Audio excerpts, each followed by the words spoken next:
E a gente, agora falando de SBT na web, que eu comentei bem no comecinho que eu contaria esse causo, fui eu entrevistar a Carlos Alberto de Nóbrega, toda feliz. Aí, eu não sei se você vai lembrar, a gente falando sobre espiritualidade. Espiritualidade, um assunto com essa pegada, não sei o que, você contou pra mim que houve alguma situação no estúdio. Foi. No especial, foi.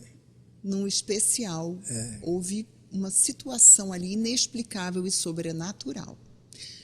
A presença do Golias.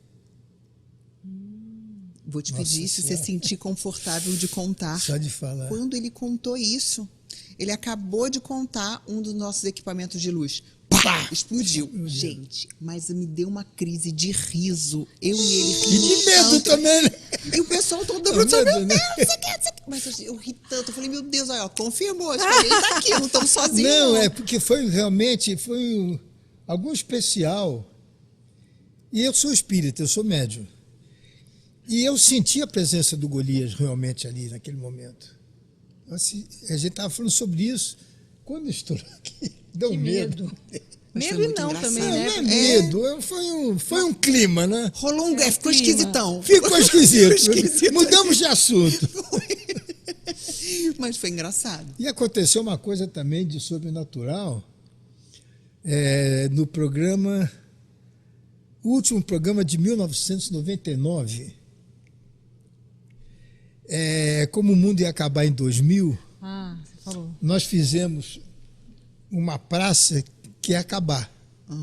Então, começou em 1999, de repente, meia-noite, nós destruímos o nosso cenário, detonou.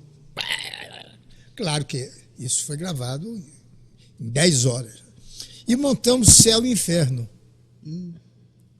Então, alguns personagens iam para o inferno e outros ficavam no céu.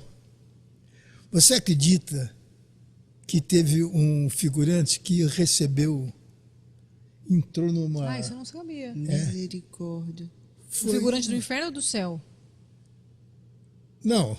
Não era, ele estava ainda no meio termo. Porque não, tinha metade do cenário, era o inferno.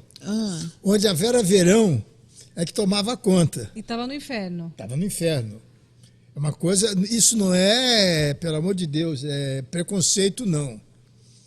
Pelo jeito dela, que ela falava, recebia pombagira e tal. E tinha os bonzinhos. Por exemplo, no inferno estava o João Plenário, o deputado corrupto. Estava o bêbado. No bêbado ainda não tinha, mas mais ou menos isso. Nunca mais eu consegui ficar o tempo inteiro em primeiro lugar. Misericórdia. Bom, precisamos já pensar num outro programa para poder retratar aí com a espiritualidade. Verdade, Nádia. Eu não gosto de brincar com essas coisas. Eu também acho.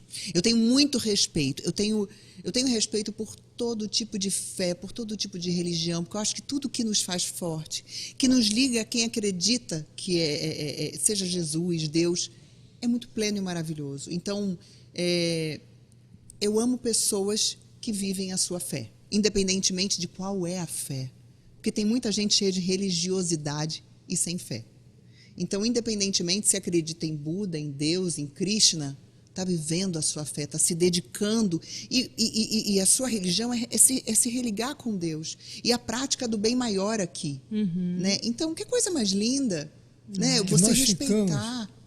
Nós ficamos 14 anos, a Globo fazia de tudo. Puseram o Tarcísio Meira e a Glória em cima da gente, puseram Desi Gonçalves, puseram aquele musical Globo, que tinha aquele... Ai, meu Deus. Globo de Ouro, não. Globo de Ouro. Globo de Ouro. Tudo que você possa imaginar, botava em cima da praça. Não dava certo. Eu tenho uma memória de infância com o papai assistindo a praça e Chaves. Eram duas coisas que o meu pai, mas ele ria tanto. E assistir a praça com o meu pai. E eu acho que um dia a praça vai ser um Chaves. No dia que eu parar, no dia que eu for embora, porque virou culto, né? A praça que foi tão comentada, tão criticada, né? Aquelas brincadeiras, cheiro de mofo. Eu vi de tudo já. Já ouvi disso, só que eu não ligo mesmo, eu faço o meu e tchau. E a praça é atemporal, gente. É atemporal. E assim, eternizou personagens. A véia da praça. Todo mundo conhece a véia da praça. O Buiú também. O Buiú. O Canarinho. A fofoqueira. Agora que teve a homenagem, eu achei tão bacana trazerem de volta esses personagens. Ai, tão gostoso. Foi maravilhoso. Eu adorava, adoro assistir, eu morro de rir. Meu marido, ele ri de mim. O seu marido é político. Vamos falar um pouco dele? De Cajamar, ele é. Falemos de Cajamar, aqui ao lado, aqui de Alphaville. É, bem pertinho. Ele sempre foi dessa área? Não. Quando eu o conheci, ele falou para mim do desejo que ele tinha. E eu declinei. Por quê? Meu pai foi deputado algumas vezes, o meu avô também, meu pai foi secretário de saúde, então eu cresci dentro do meio político.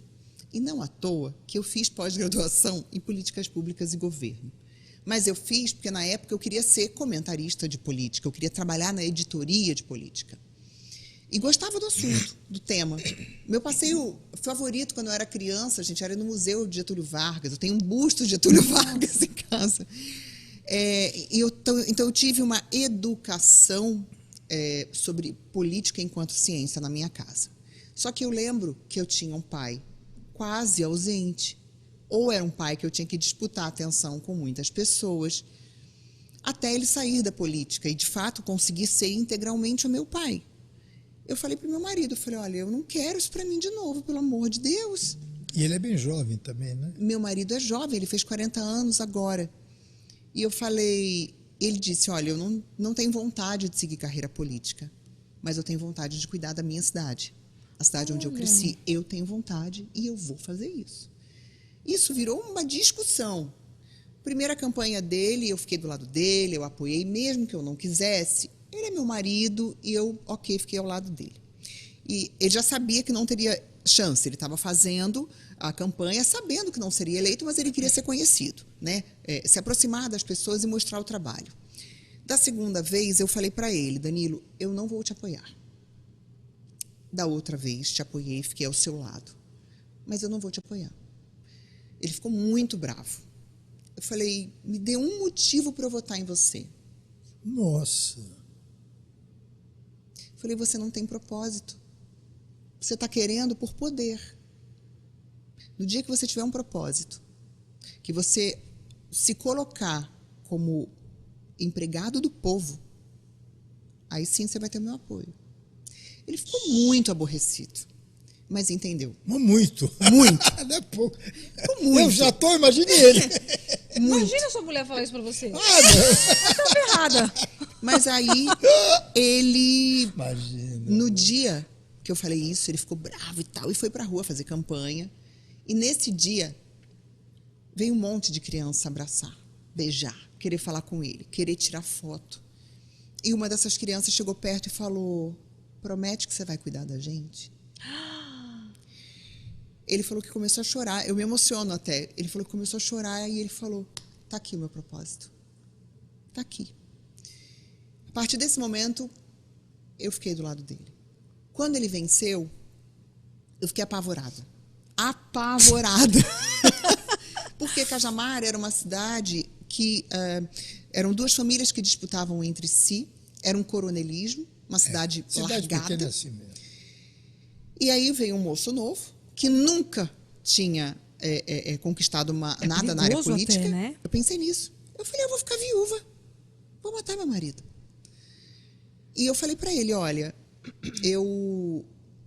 tudo bem, venceu, legal, mas eu te digo uma coisa.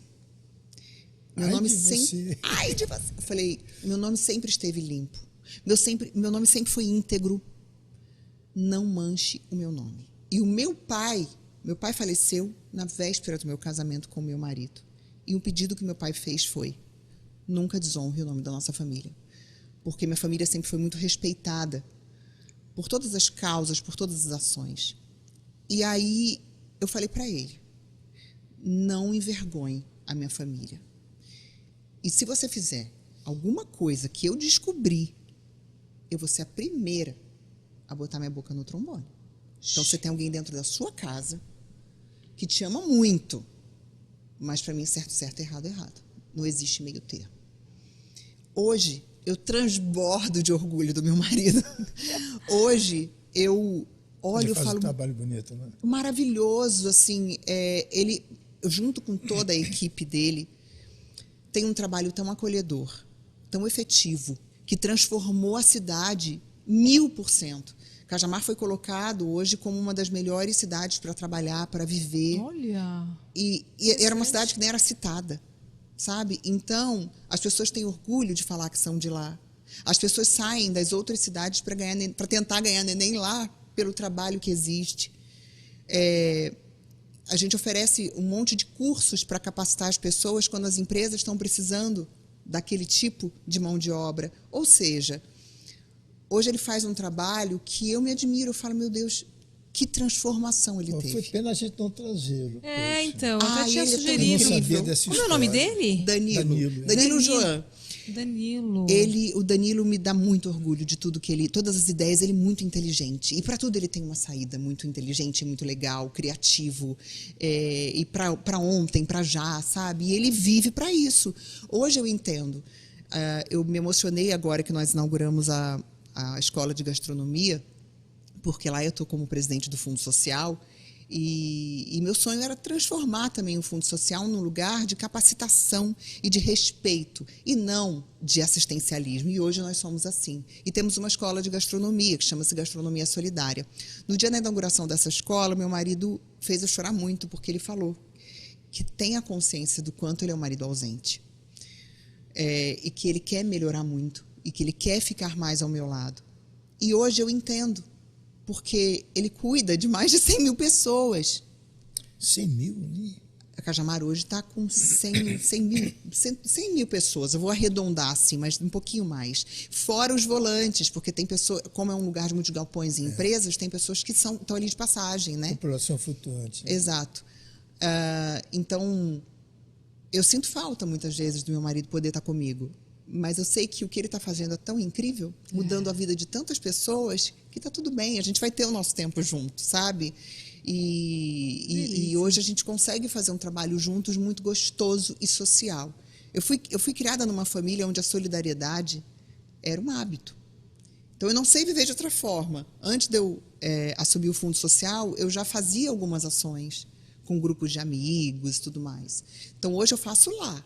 Faço exclusivamente para Cajamar. Quando tudo isso acabar, eu vou continuar a fazer em outros lugares e ali também.